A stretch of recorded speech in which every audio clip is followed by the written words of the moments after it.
Paramashivoham.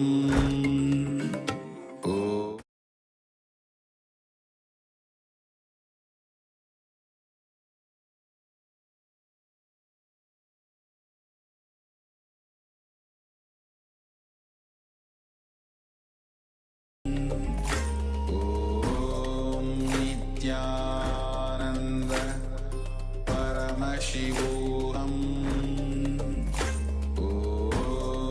Nithyananda Paramashivoham.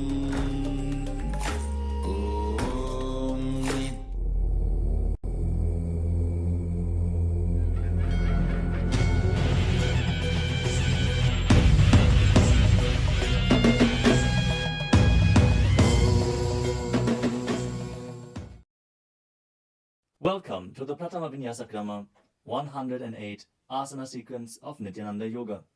Before we start the yoga session, we request all the male bodies to please remove your upper cloth, for yoga is a ritual, and male bodies remove the upper cloth for any hinder ritual.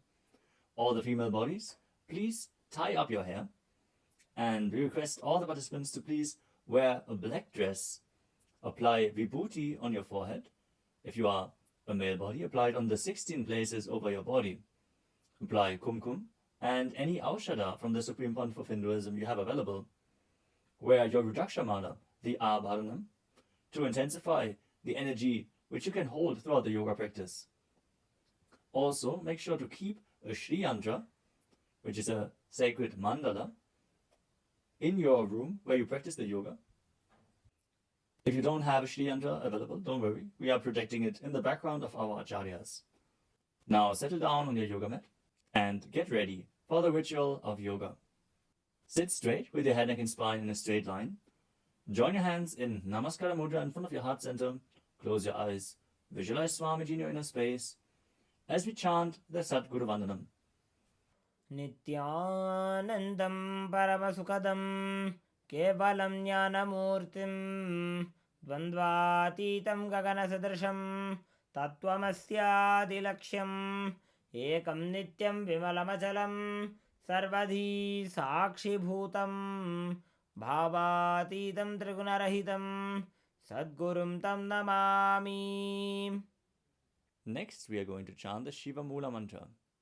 Om Ham Haum Shivaya Namaha 11 times. Please follow along internally. Om Ham Haum Shivaya Namaha. Om Ham Haum Shivaya Namaha. Om Ham Haum Shivaya Namaha. Om Ham Haum Shivaya Namaha. Om Ham Haum Shivaya Namaha. Om Ham Haum Shivaya Namaha. Om Ham Haum Shivaya Namaha. Om Ham Haum Shivaya Namaha. Om Ham Haum Shivaya Namaha. Om Ham Haum Shivaya Namaha. Om Ham Haum Shivaya Namaha. We will be performing the Tadvachamanam, the ritualistic cleansing. Now keep your hand, the right hand, in the shape of a cow's ear in the Gokarana Mudra, as our acharyas are demonstrating. Then take an udani of water, pour it into your right palm. We're going to chant a mantra thrice. Each time, sip the water from the bottom of your palm whenever the word Swadha is chanted. Om Atmatattvam Shodhayami Swadham. Take another udani of water. Om Vidyatattvam Shodhayami Swadham. Pour another udani of water into your palm. Om Shivadattvam Shodhayami Swadham. Now wash your right hand with the water from the Panchapacham and wipe your lips twice with the bottom of your thumb as we chant. Om Ham Hridayaya Namaha. Now wash your hand again. With the index, middle and ring fingers joined together, touch above the upper lip and below the lower lip. Wash your hand again. With the index fingers and thumbs joined together, touch the right nostril, the left nostril, and with the ring finger and thumb joined together, touch the right eye, left eye, and the right ear and the left ear. Wash your hand again. With the little finger and thumb joined together, touch the navel, the right chest and the left chest. And with all fingertips joined together, touch on top of the head, the right shoulder, left shoulder, and your heart center. Now wash your hand again. As you clasp the right hand over top of the left, place both hands on the right thigh. Set the sankalpa, the conscious resolution, what it is that you want to manifest today in today's Nithyananda yoga session as we chant the sankalpa mantra. ॐ ममोपात्त समस्त दुरितक्षयद्वारा भगवत् श्री नित्यानंद परमशिव प्रीत्यर्थम श्री नित्यानंदेश्वरी परमशिव शक्ति समेत श्री नित्यानंदेश्वर परमशिव प्रीत्यर्थम च अद्य पूर्वोक्त एवं गुण विशेषेण विशिष्टायाम् अस्यां शुभदितौ पूर्ण आरोग्ययुक्त दृढ़गात्र यौगिक शरीर सिद्ध्यर्थम परमशिव शक्ति आविष्करणार्थम Nithyananda yogaabhyasam karishe. Now wash your hand once more as we chant. Om apaupasprisya. Keep your Panchapatram and Udani out of harm's way as we are getting ready to start the yoga. Now sit in a comfortable cross-legged position with your head, neck, and spine in a straight line. Bring the index fingers and thumbs joined together on top of the knees in Bindu Mudra. Engage the three bandhas, the energy locks, which are contracting the perineal region and pulling it in and up. The Uddiyana Bandha, the stomach lock, contracting your stomach muscles and pulling your stomach in and up towards your spine. And the Jalandhara Bandha, the throat lock, tucking your chin to the chest and internally contracting your throat muscles. Together they form Mahamudra Bandha, which is a great secret of the yogic practice and will enhance your yoga practice manifold. Next up is the visualization. Hold the visualization for the right context of each of the asanas. The first visualization is Lord Shiva. You will always be able to see the visualization in the top right corner of the screen. So whenever you don't know how the visualization looks, you can just check the screen. Next up is Samana Kumbhaka. Now fill your stomach with prana as you meditate on a flame in your stomach, kindling the prana and raising up your spine. Chant the japa soham and visualize it rotating around your throat until the nectar oozes out into your body. Let us now perform the first asana, which is Sukhasana. Tatsukhasanamityuktam ashaktastat asanam vijitam yena jitam tena jagatrayam. The next asana is Parvatasana. Now bring your legs into Padmasana with the feet on top of the opposite thighs. Then bring your palms together in Anjali Mudra and raise them up above your head, keeping your elbows straight. Engage all three bandhas, Mahamudra Bandha, as you visualize yourself as Mount Kailash. Adhavakshe Mahadeva Parvatasana Mangalam. The next asana is Hali Pavasana. Now bring the soles of your feet together in front of your body and hold the left hand by the right behind your back. As you lean forward and place your forehead on the ground behind your heels. Engage all three bandhas as you gaze to the nose and visualize Swamiji in your inner space. Purava vidhiyahu me jano ubhai pagatali samputthano.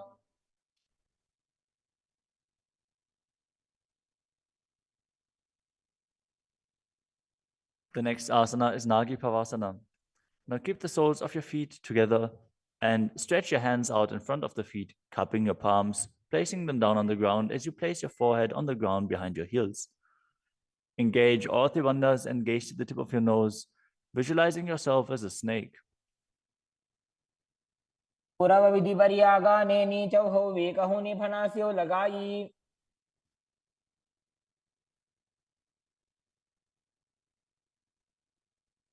Next up is Kokilasana. Now hold the big toes with the index and middle fingers in Prana Mudra. Then raise the legs up straight and then cross them into Padmasana, leaning forward and down onto your elbows. Engage all three bandhas as you visualize yourself as a bird.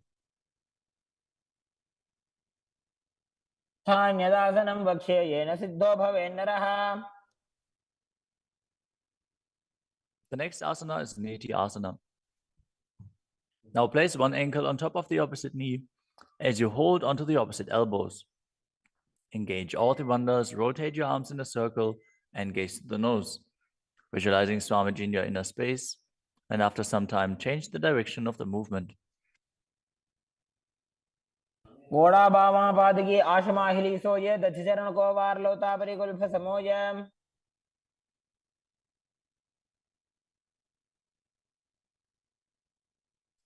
The next asana is Gajasana. Now press your hands onto the ground, lifting your hips up high. Lower your head, then your chest, scooping the body forward and down again and again as you visualize yourself as an elephant. And perform Uddiyana Bandha, the stomach lock, and Mula Bandha, the root lock, as you do so.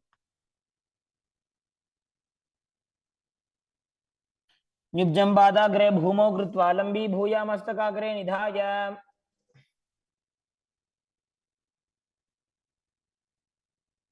The next asana is Vrikshasana.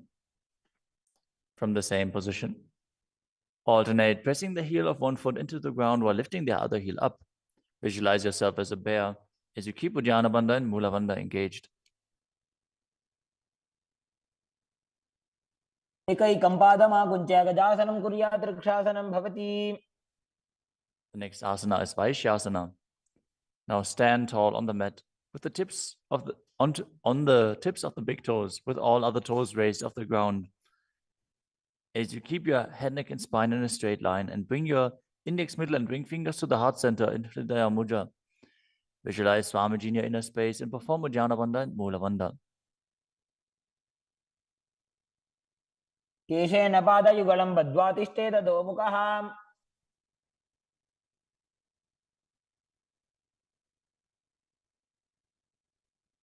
Next up is the Urdhva Janukarana.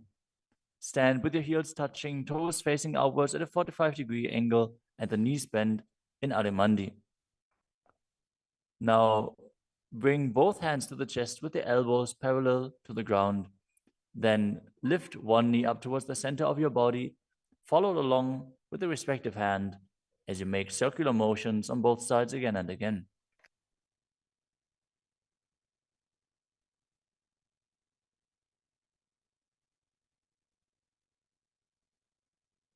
The next asana is Balalingasana.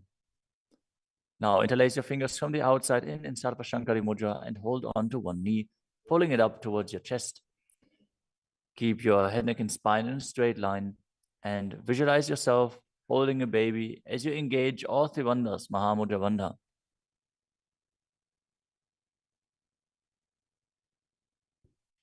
एकं जानूरधियालिङ्ग्य स्थातव्यं बाललिङ्गनं भवति. You move on to Padapidanasana. Now take the foot and pull it behind towards your buttocks. Hold it with both hands. Be straight. Engage all three bandhas as you visualize Swamiji in your inner space. त्वैकस्मिन् पादतले कराभ्यां वेष्टयेत्तनुम्. The next asana is Natarajasana. Standing on one leg, hold on to one foot and extend it backwards as you lean forward and stretch your arm out in front in Bindu Mudra with the index finger and thumb touching as you visualize yourself dancing as Lord Nataraja and perform the Mula Bandha. उत्तानपादं क्रौञ्चं च मरीचिं वीरभद्रकम्. Now stand on the other leg and repeat Balalingasana on the other side, pulling the knee up towards your chest and visualize yourself caressing a baby. एकं जानूरधियालिङ्ग्य स्थातव्यं बाललिङ्गनं भवति. Now repeat Padapidanasana on the other side. Pull the other foot towards your buttocks and visualize Swamiji in your inner space, engaging all three bandhas. स्थित्वैकस्मिन् पादतले कराभ्यां वेष्टयेत्तनुम्. Now repeat Natarajasana on the other side, visualizing yourself as Lord Nataraja. उत्तानपादं क्रौञ्चं च मरीचिं वीरभद्रकम्.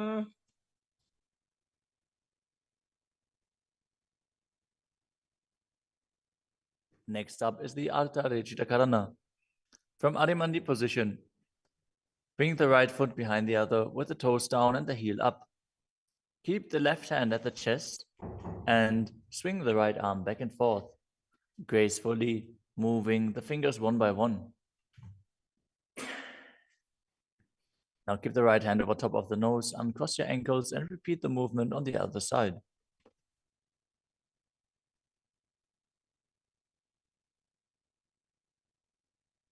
Next up is the skeleton dance. Now visualize yourself as a skeleton as you shake your body intensely.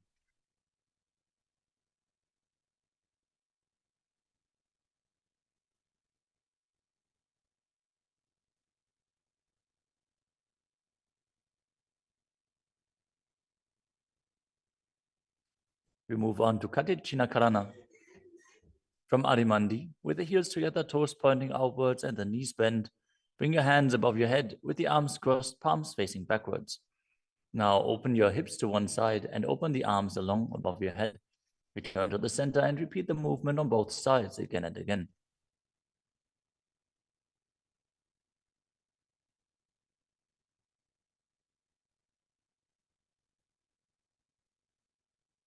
The next asana is Tadasana. Now stand tall on the tips of the big toes as you raise your hands up above your head, beside your ears.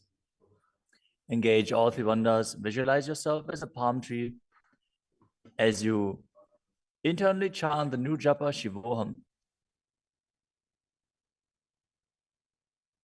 महामुद्राबद्ध कोनो ताड़ासन विभेदकान. Next up is Uttanasana. From a standing position, lean forward and down, bringing your hands flat to the ground. Take precaution in the case that you are a pregnant woman, for pregnant women shouldn't perform any of the forward bends. Now engage all three bandhas and bring your forehead towards the knees as you visualize Swamiji in your inner space.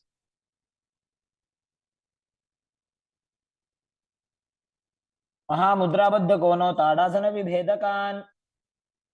The next asana is Tadakshvasana, the plank position.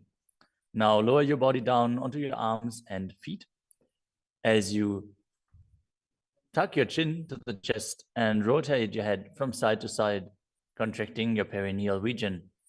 Visualize Swamiji in your inner space. Keep breathing in the Samana Kumbhaka, filling your stomach with prana and visualizing a flame rising up your spine. गजासनवस्थित्वा मस्तकं वारं वारं दक्षिणकुक्षिं सव्यकुक्षिं नजेत्. The next asana is Bhujangasana. Now lower your entire body down onto your stomach as you keep the toes pointing backwards and your hands next to the chest. Now raise your head up using the strength of your lower back. Don't lift your body any higher than your belly button up. And open your mouth wide as you inhale through the hollow of your throat in Bhujangani Mudra. Visualize yourself as a cobra as you perform the Mula Bandha. अंगुष्ठनाभिपर्यन्तम् अधो भूमौ विनिन्यसेत्. The next asana is Shashasana. Now push your body up back into the plank position and alternate bringing one knee in towards your chest back and forth as you visualize Swamiji in your inner space and calmly breathe through your nose in Sahajra Kumbhaka. जासन संस्थितो जानुद्वयमाकुञ्च्य वारं वारं कर्तव्यं शशासनं भवति. The next asana is Rathasana. From a tall plank position, place one foot in between the two hands as you simultaneously jump one foot back and bring the other one in between the hands. Alternate again and again as you visualize yourself as a chariot. गजासन संस्थितो एकैकं पादं पुरोमार्गेण भ्रामयित्वा कर्तव्यं रथासनं भवति. The next asana is Vedavajrasana. Now keep one foot flat on the ground with the toes pointing forwards and the knee bent at a 90-degree angle. Now extend the other leg back, keep the knee straight and the toes pointed outwards. Raise your arms up parallel, pull the stomach in and up and gaze to your third eye, visualizing yourself as Lord Vedavajra as you perform Ujjana Bandha and Mula Bandha. आधिष्ठमतकौण्डिन्यमूर्धकुक्कुटमेव च. Now exchange the position of your feet and repeat Vedavajrasana on the other side. मतकौण्डिन्यमूर्धकुक्कुटमेव च. The next asana is Vrikshasana, the tree posture. Now stand and bring one foot to the inner thigh. As you bring your palms together in Anjali Mudra and raise them up above your head. Keep your elbows straight as you gaze forward and visualize yourself as a tree. अमोरमूलदेशे च जाम्यं पादं निधायतु. The next asana is Garudasana. Now bring the raised leg to the opposite hip. Join your hands in Namaskara Mudra in front of your heart center as you visualize yourself as Lord Garuda and engage the Mula Bandha. गरुडासनमावक्षे येन ध्यानं स्थिरं भवेत्. Now stand on your other leg and repeat Vrikshasana on the other side. वामोरुमूलदेशे च जाम्यं पादं निधायतु. Now repeat Garudasana on the other side, keeping the standing leg as straight as a rod and visualizing yourself as Lord Garuda. गरुडासनमावक्षे येन ध्यानं स्थिरं भवेत्. The next asana is Trikonasana. Now stand and step one leg forward and the other one far back, keeping the front toes pointing forwards and the back toes facing sideways. Now bring your hands parallel to the ground and lean forward and down as you keep one hand down and the other one raised up. Gaze upwards, visualizing yourself as a triangle as you perform the Mula Bandha. उत्तानपादं क्रौञ्चं च मरीचिं वीरभद्रकम्. Exchange the position of your feet. Step the other leg forward as you repeat Trikonasana on the other side. उत्तानपादं क्रौञ्चं च मरीचिं वीरभद्रकम्. Next up is the Nikuttaka Karana. From Arimandi position, heels touching, toes pointing outwards and the knees bent, raise one heel off the ground and bring your hands in front of the heart center with the palms facing each other. Now stump the raised heel to the ground, raise the other heel up and exchange the position of your hands again and again.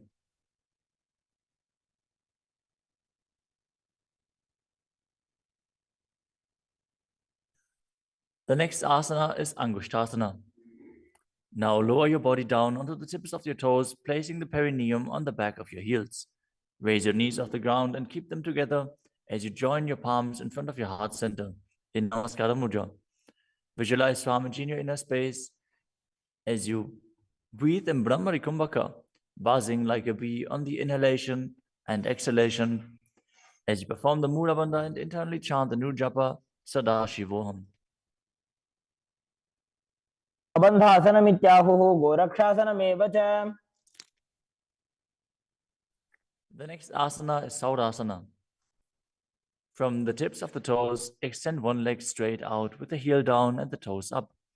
Keep your fingers down on the ground by the sides with the palms facing forward in Vara Mudra. Visualize Swamiji in your inner space as you perform the Mula Bandha. प्रसार्य एकं पादतलं संस्थाप्य त्वेकपादकम्. The next asana is Vidunanasana. Now, from Saurasana, lean forward and hold on to the big toe in Prana Mudra. As you hold the back heel with the other hand, balance. Visualize Swamiji in your inner space and perform the Mula Bandha. गुल्फस्थितो पादमेकं प्रसार्य तत्पादाग्रं संस्पृश्य तत्करेण. Now exchange the position of your feet. Stretch the other leg forward as you repeat Saurasana on the other side. प्रसार्य एकं पादतलं संस्थाप्य त्वेकपादकम्. Now again, lean forward and down, holding on to the front foot and the back heel, repeating Vidunanasana on the other side.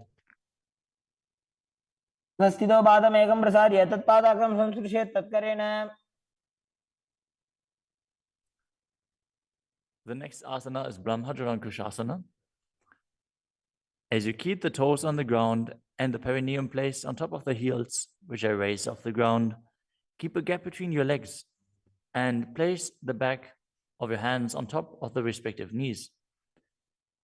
Contract the perineal region and tuck your chin to the chest as you gaze in between the two hands in Shambhavi Mudra, with eyes opened wide, unblinking, actually gazing within, as you visualize Swamiji within and perform the Jalandhara Bandha and Mula Bandha. दो भना पानी होय वैसे एड़ी mail रघुदानी वैसे. The next asana is Kapilasana. Now drop your knees to the ground with the toes tucked behind, sitting your perineum on the heels. As you keep your hands on top of the respective thighs and pull your stomach in and up, contract the perineal region, gaze to the tip of the nose and visualize yourself as Sage Kapila Muni. उभय पगदली समटारावे तिनकी Mahuli core मिलावे.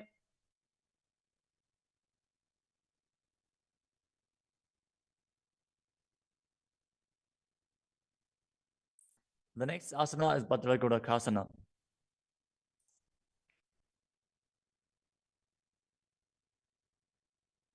Maintain the same position as you shift your gaze up to the third eye. Visualize Swamiji in your inner space as you buzz like a bee in Brahmari Kumbhaka.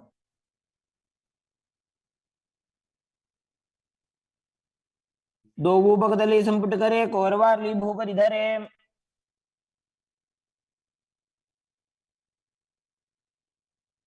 The next asana is Suryasana.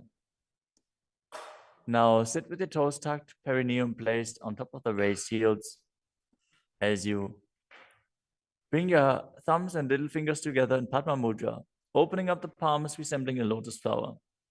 Now raise your hands up above your head as you gaze up in between the gap between the palms, visualizing yourself as Lord Surya.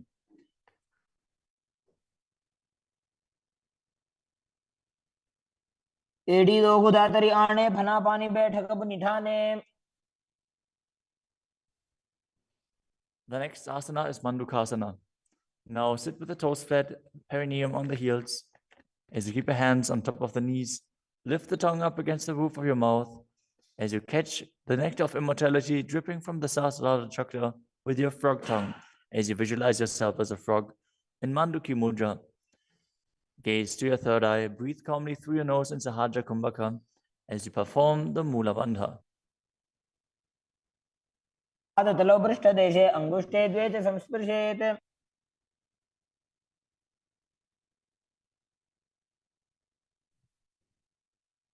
The next asana is Uttana Mandukasana. Maintain the same sitting posture, but bring your hands behind your back, holding onto the opposite shoulders. Gaze to your third eye, visualize yourself as a frog as you keep your tongue pressed against the palate of your mouth in Manduki Mudra. Perform Uddiyana Bandha and Mula Bandha as you do so.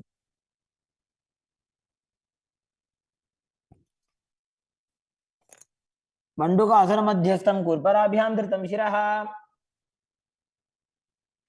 The next asana is Simhasana. Now cross your ankles and sit on your feet. As you keep the knees wide, fingers spread on top of the knees, open your mouth wide, stick out your tongue and exhale forcefully as you gaze at the tip of your nose and visualize yourself as a lion.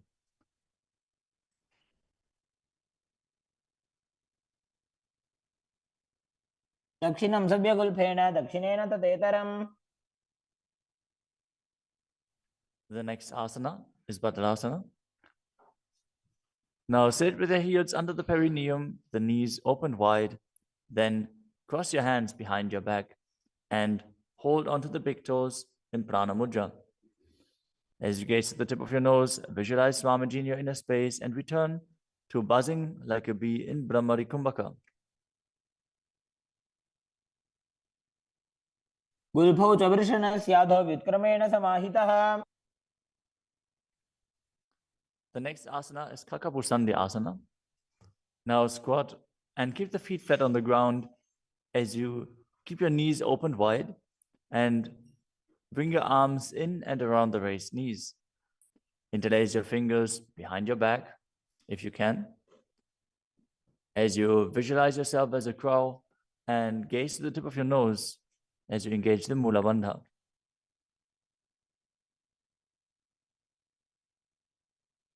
प्रथमे वेशक उगत ठाने दो वो हाथ पग नीच आने. The next asana is Kanipavasana. Now keep the palms on the floor, shoulder width apart. Bring your knees onto the back of your arms towards your armpits. Lean forward, raise your feet off the ground as you visualize Swamiji in your inner space and balance on your arms. को गुण आशी दुष्टता होई तो आछी होई. The next asana is Kapali Asana. Now place your hands on the ground, shoulder width apart. Bring the top of your head onto the ground. Please take precautions if you have any neck injuries or high blood pressure. Any of the inverted postures.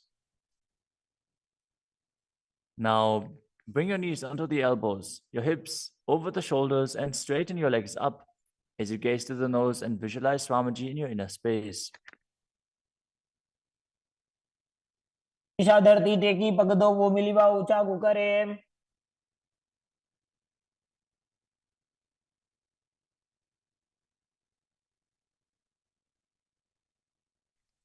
The next asana is Parshvamayurasana. Now squat on the toes with the legs together, twist your body and place both hands to the side as you align your elbows with the knee and hip and lean onto your arms, balance, extending your legs to the side. Gaze to your third eye as you visualize yourself as a peacock and exhale fully in Rechaka Kumbhaka as you hold your breath in the exhaled state. Perform the Mula Bandha as you do so. मयूरम दंडवत कुर्यान मायूरम दंड नामकम. Now twist your body in the other direction and repeat Parshvamayurasana on the other side. मयूरम दंडवत कुर्यान मायूरम दंड नामकम. The next asana is Bhairaganathasana. Now place both hands on the ground, shoulder width apart. Stretch your legs back straight into Tadakshvasana, the plank position. As you step one foot outside the respective shoulder and bring it in between the two hands. Gaze to your third eye. Visualize yourself as Lord Kala Vaidava. As you breathe in your Rechaka Kumbhaka and perform the Mula Bandha. आसन की गुण पीती जागी.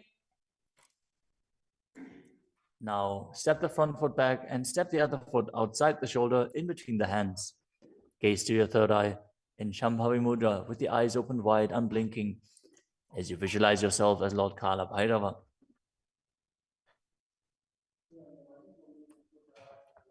आसन को गुण पीती जाई. The next asana is Unmukha Pitasana. From Tadakshvasana, the plank position, bring your forearms down on the ground as you walk your feet forward, raising your hips. Lift your chest and head up and gaze to your third eye, visualizing Swamiji in your inner space.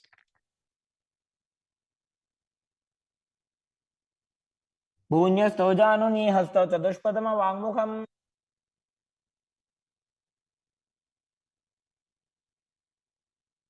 The next asana is Vashishthasana.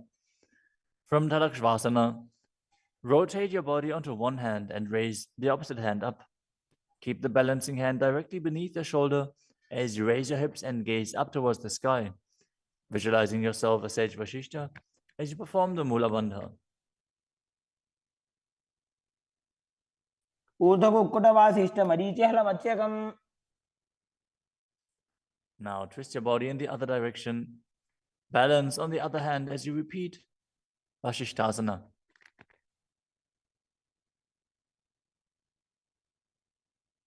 ऊर्ध्व कुक्कुट वासिष्ठ मरीचि हल मत्स्यकम.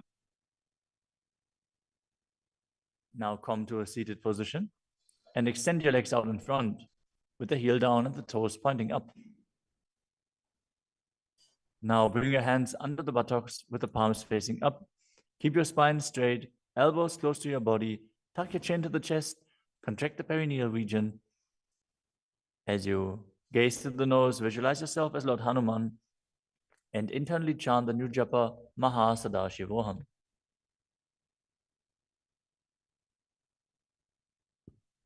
दो करके उभय हस्ते ली कोरवार ली मैले भेली.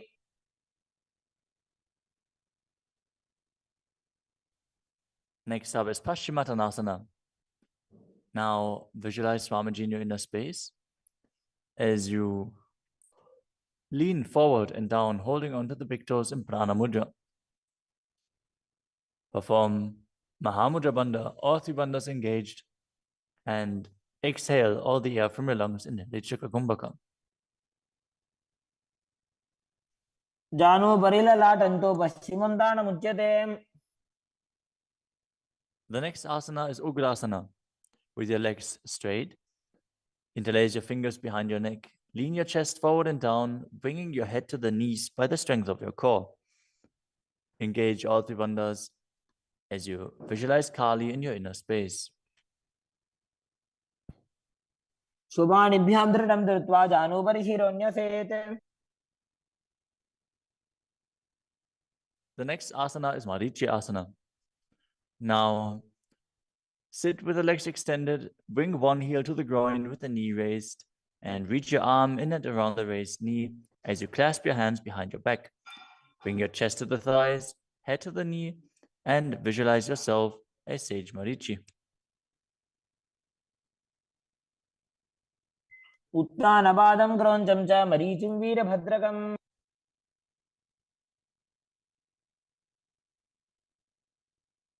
Now drop the knee down to the ground and lean forward, holding onto the front foot with both hands. As you exhale all the air from your lungs, gaze to the nose, visualize Swamiji, and perform Mahamudra Bandha in Mahamudrasana. Mudram pravakshami tantresmin mama vallabhe. Now extend the other leg out. Bring the other heel towards the perineum with the knee raised. As you lean forward and interlace your fingers behind your back in Marichi Asana on the other side. Uttanabadam kroncham cha marichim veerabhadrakam. Now drop the knee down, lean forward, hold onto the foot, engage all three bandhas, repeating Mahamudrasana on the other side. Mahamudram pravakshami tantresmin mama vallabhe. The next asana is Bhadrasana 2. As you sit and bring the soles of the feet together with your heels close to the perineum, keep your knees wide, hold your feet firmly with both hands, and maintain a straight spine as you gaze to the nose and visualize Swamiji in your inner space. Ulbhauto vrishanasyadaha sivantyah parshvayoho kshitet.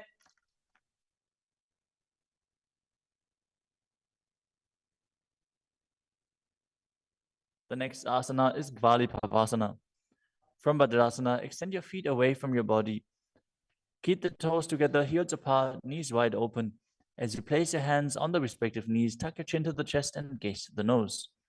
Visualize Swamiji in your inner space. Perform the Jalandhara Bandha and Mula Bandha. Purvacharpat choka kakhyo soji vahi vidiyo ki je soi. The next asana is Joni Asana. Now sit, keep the soles of the feet together and the heels close to your perineum as you visualize the Yoni Mandala, which is projected on the screen. Now hold the soles of the feet as you lean forward and down and bring the forehead to the feet as you gaze to the nose and perform the Mula Bandha. Dogu bhagdali samput kare edi med ke dhing dhare.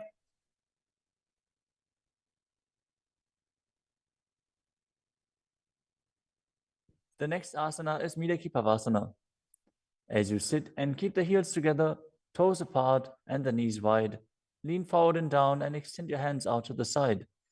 Keep the palms facing down on the ground to the sides as you bring your forehead to the ground behind your heels. Gaze to your nose, visualize Swamiji and perform the Mula Bandha.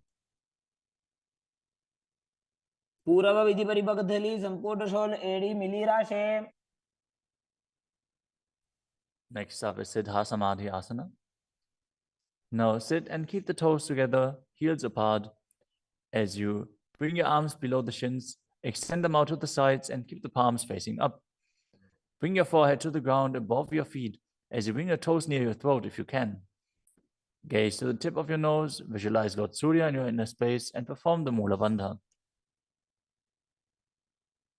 दोबो पगतली संपुट करे शोले मेड़ आगा में धरे. Next up is Chinaki Pavasana.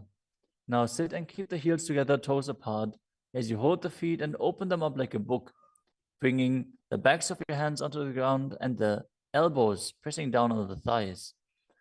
Gaze at the nose and visualize Swamiji in your inner space. दो पगांगी AD धरती मगिवा मेड़ लगावे. The next asana is Chadapata Chukasana. Sit and bring the soles of the feet together with the heels at your perineum. Open the knees and place your hands on top of the knees as you gently press them down. Pull your stomach in and up, gaze to your third eye as you visualize Swamiji in your inner space. दोबो पगतली संपुट धारे आगा ने कर jar पसारे.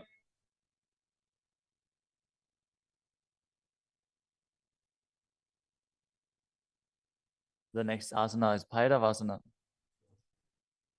Now sit and bring the soles of the feet together with your knees open wide. Lift the heels up and bring the toes down onto the ground.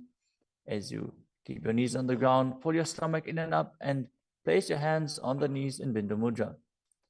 Gaze to your third eye as you visualize yourself as Lord Kala Bhairava. उल्भव संपेड्य जान्योन्यं विक्रमेणोत्थितं शनैः.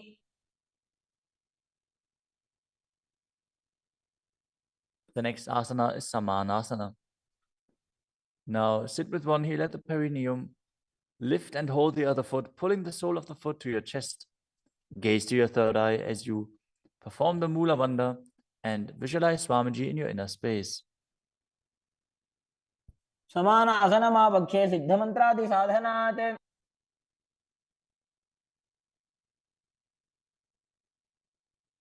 The next asana is Apanasana. As you sit, place one leg on top of the respective shoulder and raise the other foot upwards and straight. Keep the hands on the ground to the sides as you gaze to your third eye and visualize Swamiji in your inner space. परं पादमेकं च स्कन्धे चारोऽपि यत्नतः. Now repeat Samanasana on the other side. Bring the other heel towards your perineum and pull the opposite foot towards your chest. समान आसनमावक्षे सिद्धमन्त्रादि साधनात्. Now repeat Apanasana on the other side. Bring the other leg over top of the respective shoulder, extending the opposite leg forward and up.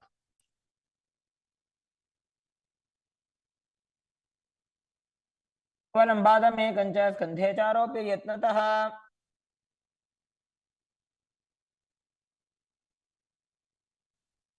Next up is Gomukhasana.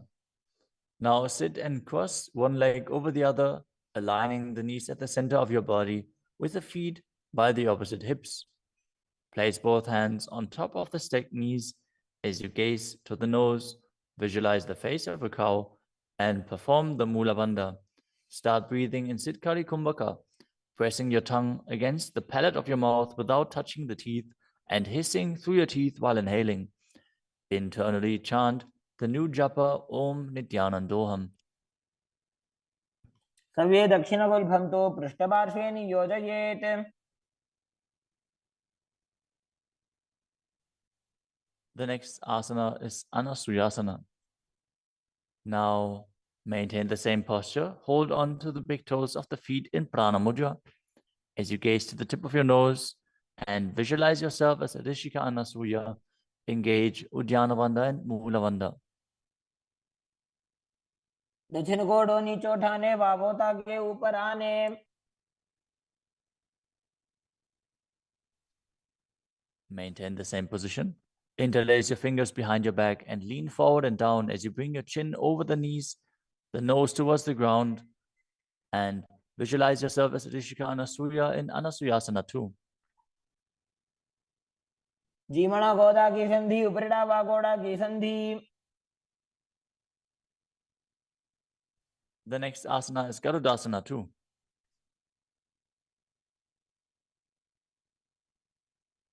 Now sit on the ground with one heel pressed against the perineum.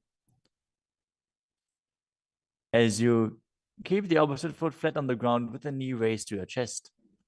Keep the hands on the respective knee.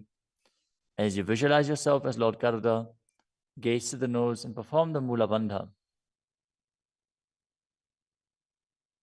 నావోపగమోడి ఏడి మాహిలో గుల్ఫ మూల ద్వారని చైదే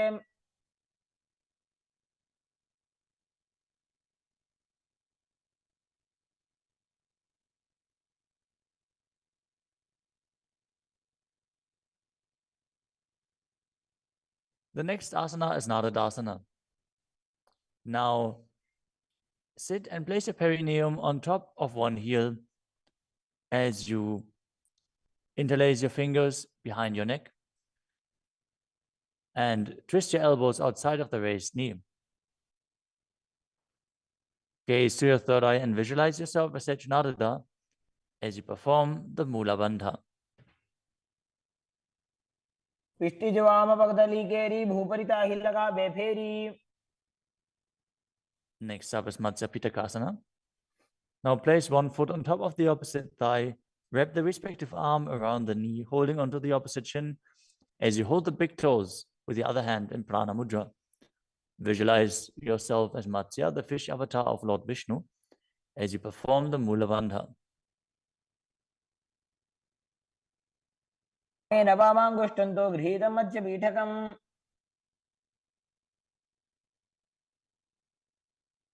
Now slide your knees over top with the other knee on top, repeating the Gomukhasana position on the other side. Gaze to the nose and visualize the face of a cow as you keep hissing through your teeth without the tongue touching your teeth. In Siddhkari Kumbhaka.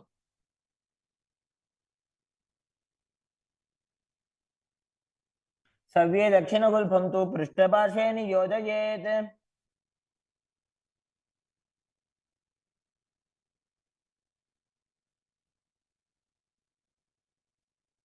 Next up is Anasuyasana on the other side. Hold onto the big toes as you visualize yourself as Rishika Anasuya.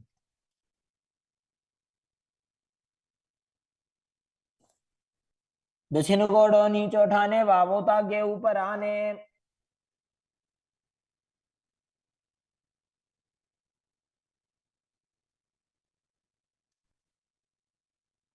Now, from the same position, interlace your fingers behind your back and lean forward and down, chin over the knees, nose towards the ground in Anasuyasana too.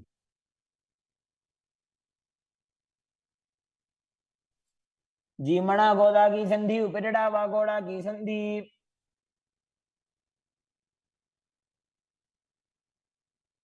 Now repeat Garudasana 2 on the other side, bringing the other heel towards the perineum, knee raised, hands on the knees, as you visualize yourself as Lord Garuda.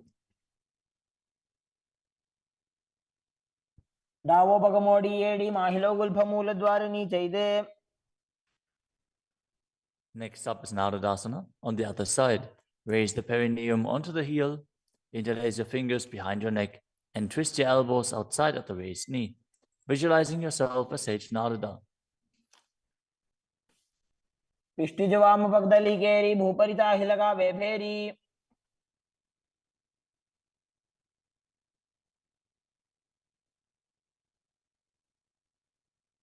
Next up is Matsya Pitakasana on the other side. Now place the other foot on top of the opposite thigh.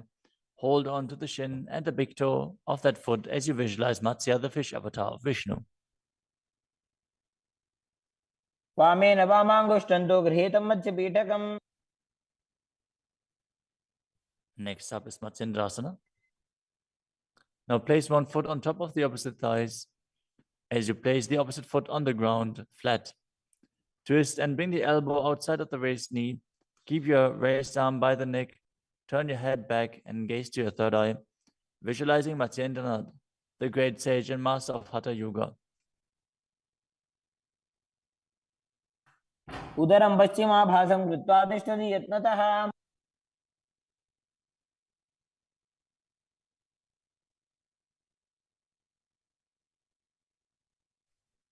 The next asana is Kubhasana. From Matsyendrasana, twist and bring your elbow outside of the raised knee as you extend your hand down to the foot, keeping the opposite hand at the respective ear. Twist your body back. Gaze back and up towards your third eye, visualizing yourself as a camel. आसन को गुण झोल हो जाए. Next up is Matsyendrasana 2. Keeping the hand extended down towards the foot, place your hand behind your body onto the ground as you gaze up to your third eye and visualize Matsyendranath. मत्स्येन्द्रपीठं जठर प्रदीप्तिं Prachanda रुक्मण्डल खण्डनास्त्रम्. Now repeat Matsyendrasana on the other side. Extend the other leg out. Bring the opposite foot onto the thigh as you twist your elbow outside of the raised knee and gaze back.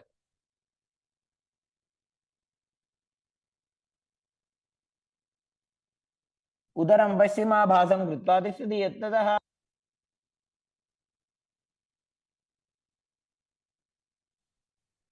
The next asana is Kubhasana on the other side. Now hold on to the front big toe in Prana Mudra as you keep the other hand towards the respective ear, gazing back and up towards your third eye and visualizing yourself as a camel. आसन को गुण झोल हो जाए. The hand to the ground behind you, twist your body even further as you visualize Matsyendranath in Matsyendrasana 2.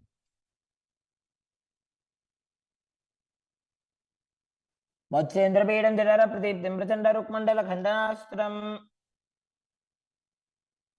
The next asana is Padmasana. Now place your feet on top of the opposite thighs as you keep your palms flat on the respective knees. Engage all three bandhas, Mahamudra Bandha, as you gaze to the tip of your nose. Visualize yourself as Lord Shiva. Breathe in Sitali Kumbhaka, now pressing your tongue against the back of the teeth, hissing while inhaling as you internally chant the new japa Om Nithyananda Mahasadaशिवोहम. आसनं द्विविधं प्रोक्तं पद्मं वज्रासनं तथा. The next asana is Padmasana 2. As you sit in Padmasana, cross your hands in front of your body and hold onto the big toes in Prana Mudra. Gaze to the nose, visualize yourself as Goddess Parvati, the consort of Shiva, as you perform the Mula Bandha. चरणौ कृत्वा ऊरू संस्थो प्रयत्नतः. The next asana is Kukutasana. Now sitting in Padmasana, place your hands on the ground between the two thighs as you lift your body up off the ground. Visualize yourself as a rooster as you breathe calmly in Sahadra Kumbhaka and perform the Mula Bandha. पद्मासनं सुसंस्थाप्य नान्बोरौरन्तरे करो.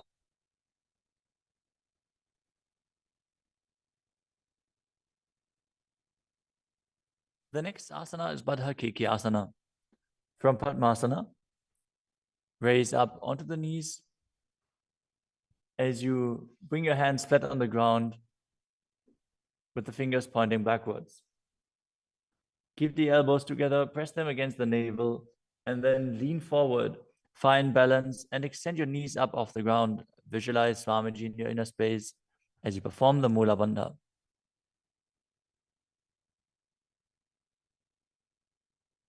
धरामवष्टभ्यकरद्वयेन तत्पूर्वपरि स्थापितानाभिपार्श्वः.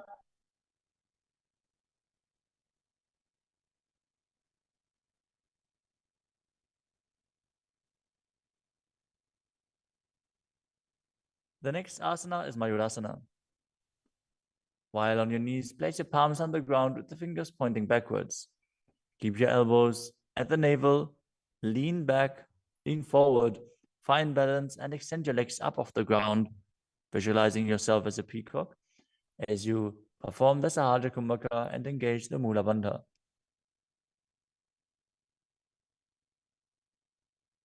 अथ वक्षे Mahadev मयूरासनमुत्तमम्.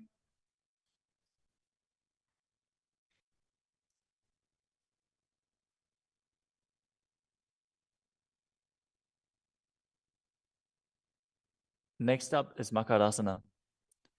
Lay down on your stomach with the feet pointing outwards and the forehead on the mat. Interlace your fingers behind your neck as you visualize yourself as a crocodile and perform the Mula Bandha. अध्यासशेते हृदयं निधाय भूमौ च पादौ च प्रसार्यमानौ. As you lay on your stomach, place your hands on the ground beside your chest. Raise your legs up, bring the thighs off the ground, visualizing yourself as a locust. In Shalabhasana. अध्यासशेते करयुग्मवक्षो भूमिमवष्टभ्य करयोस्तलाभ्याम्. The next asana is Ushtrasana. As you lay on your stomach, bring your hands to the feet. Put the feet down towards the ground outside of your hips. As you visualize yourself as a camel and perform the Mula Bandha.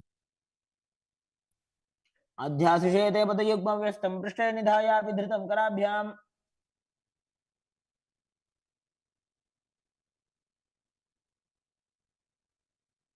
The next asana is Dhanurasana. From Ushtrasana, tighten the grip on your feet and kick the legs back and up as you lean forward and lift your chest off the ground. Gaze up to your third eye and visualize yourself as Pinaka, Lord Shiva's bow. Perform the Mula Bandha as you do so.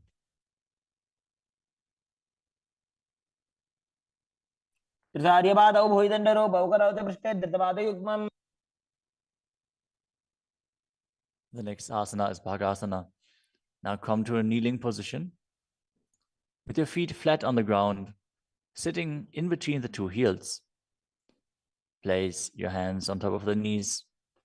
Visualize Swamiji in your inner space. Breathe calmly through your nose in Sahaja Kumbhaka. As you gaze to your third eye, contract the perineal region in Mula Bandha and internally chant Om Nithyananda Paramashivoham. उल्टा मोड़ी पाओ तो वैसे बहुरो जगते करे कैसे. The next asana is Gohi Asana. From the kneeling position, place your elbows on the ground, shoulder width apart. As you interlace your fingers, bring your head towards the ground and hold it with your hands. Now raise your hips up. Walk your feet forward until your hips align with your shoulders.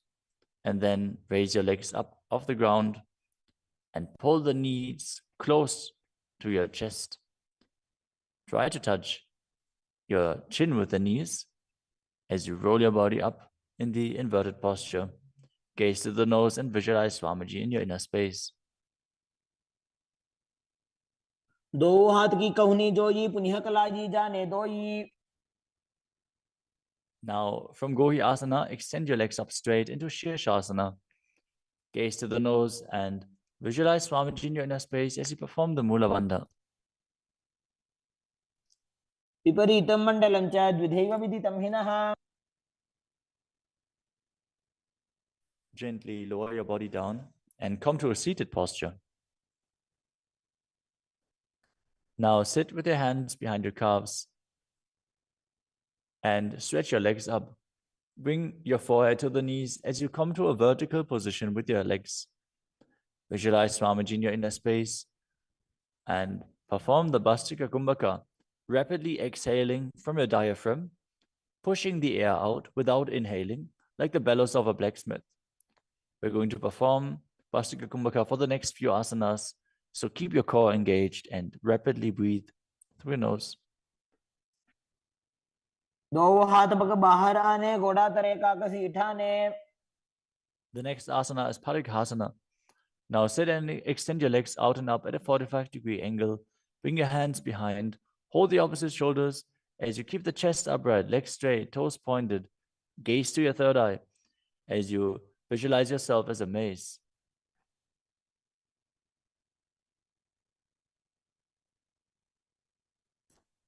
उत्तानशयनं कृत्वा पादौ मिलित्वा प्रसार्य.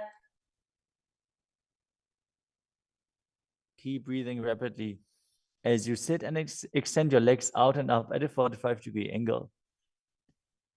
Keep your arms parallel to the ground or bring them down to the ground as you gaze to your third eye and visualize yourself as a boat in Naukasana. तानसेनं कुर्पराभ्यां भूमिमवष्टभ्य. Next up is Rudrasana. Now sit and lift your feet up. Scoop your hands under the heels and pull the feet towards your chest. Keep your spine upright, gaze to the nose as you visualize yourself as Lord Rudra. Perform the Mula Bandha as you do so. पगदली संपूटक हाथस्योपक उचाई. The next asana is Unmukha Pitasana too. Now lay down on your back with the feet flat on the ground, the knees raised up. Bring your palms down to the ground with the fingers just touching the back of your heels. Lift your hips up high, press the feet into the ground as you tuck your chin to the chest, gaze to the nose, and visualize Swamiji in your inner space. ऊर्ध्वे च जानुनी कृत्वा शवित्वोर्ध्वमुखं तथा उत्थाप्य हस्तौ तिष्ठेत्तु पीठ उन्मुखनामके. Now lower your body down flat onto the ground. Keep the palms facing up next to your hips. As you contract the perineal region and forcefully pull the Kundalini Shakti up along your spine towards your Sahasrara Chakra in Shakti Chalan Mudra. Relax. Completely unclutch from any micro movements of the body and mind. As you visualize that your body is dead and the Supreme Pontiff of Hinduism, Swamiji, is liberating you. Internally chant the Mahavakya, Om Nithyananda Paramashivoham.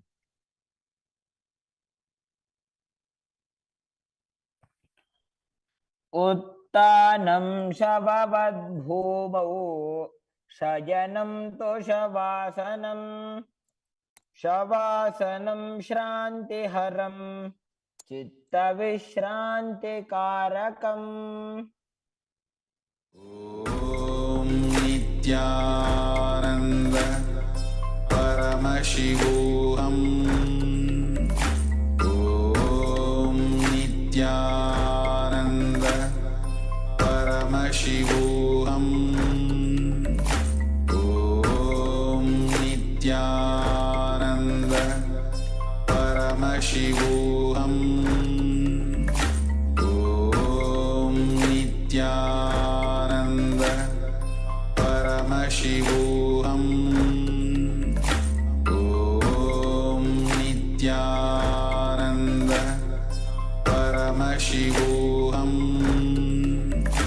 ॐ नित्यानन्द परमशिवोऽहम्. ॐ नित्यानन्द परमशिवोऽहम्. ॐ नित्यानन्द परमशिवोऽहम्. ॐ नित्यानन्द परमशिवोऽहम्. ॐ नित्यानन्द परमशिवोऽहम्. ॐ नित्यानन्द परमशिवोऽहम्. ॐ नित्यानन्द परमशिवोऽहम्.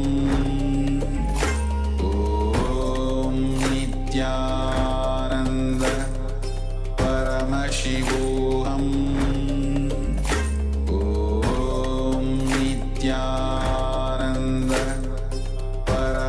परमशिवोऽहम्. ॐ नित्यानन्द परमशिवोऽहम्.